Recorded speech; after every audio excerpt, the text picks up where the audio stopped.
We have our first email for tonight. It's an email from Sebastian, and he writes, Hi, if you hold a bond investment for a year, what are the advantages and disadvantages of buying bonds either via a broker or on the ASX? And also, what are the advantages and disadvantages of buying bonds either via a broker or on the ASX? If a client comes in and asks you, what's the answer to that? Yeah, so I guess what we would say to Sebastian is we wouldn't like to advise a client to hold a bond for a year because of the volatility. So we would struggle with that, because we'd be saying, well, you know, you should be holding bonds for a minimum of a 3-year time frame to ease out the volatility. So I'd have to look at why it's only going to be held for 12 months, probably in that example. That's probably where we'd sit on that. I mean, I think the other thing is if you want to hold something for a year, just buy a 1-year bond.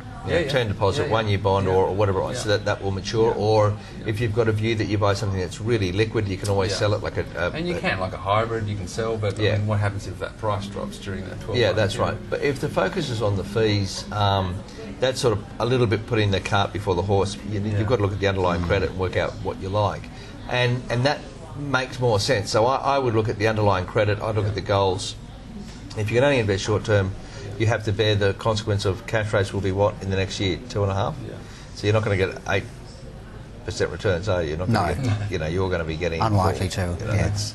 And if you buy some of the majors, you know yourself, you can buy the banks buy all that paper anyway. So it's hard to get really good returns in that part of the curve. Which leads me to the question about SMSFs. That's your area of expertise. It's the fastest growing sector. I spoke about it last week. 500 billion.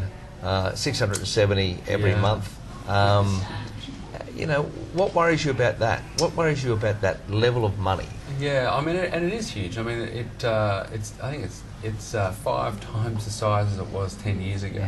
Which I know 14 years ago when I started getting involved with our practice, I knew it'd be big, but I never thought it'd be this big. A couple of things. I'm not too worried about it. The auditors of self-managed funds are doing a really good job, and the quality of audits has increased dramatically. And what I mean by that is clients now are saying, my goodness, Craig, why are we getting all these queries on our fund? And that's because auditors are really stepping up in making sure that these funds are compliant. So the auditor, so for the folks at home, I'm running my own self-managed super fund. You take it. You're my planner. Take it to an independent auditor. Exactly right. So Navwealth would do the planning, we do the tax return, and then we have an external auditor who looks at that fund. And basically, they'll look at that fund and say, "Oh, we're concerned about this, or we're concerned about that," and then we go back to our client, the trustee, and say, "Gee, we need to get back to the auditor with this. What have you done here? What have you done there?"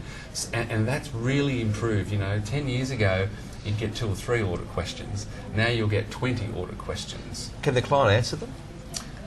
Sometimes they need a bit of a hand with us. If it's a complex fund, like it might be a super fund that has property and trusts hanging off the super fund and property inside the trust, I mean, they can get quite complicated. And that's where the auditors then are starting to ask lots and lots of questions.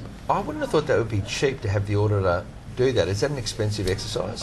It starts at about $500 and it can go up to thousands depending upon how complicated the individual fund is. So what if I'm opening my own self-managed super fund? What sort of money should I have? And this is a question that's commonly asked, as you know, and I come back to how are you going to manage it? So if we get a client come into, I'll start this way. We think there's 3 types of trustees.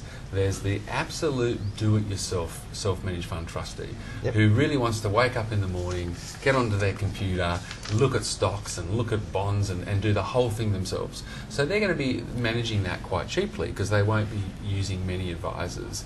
The second type of advisor, which we have a few of, wants to do some of it themselves and then outsource other parts of it. And the third type doesn't want to really do anything except have control. So they want a lot of help.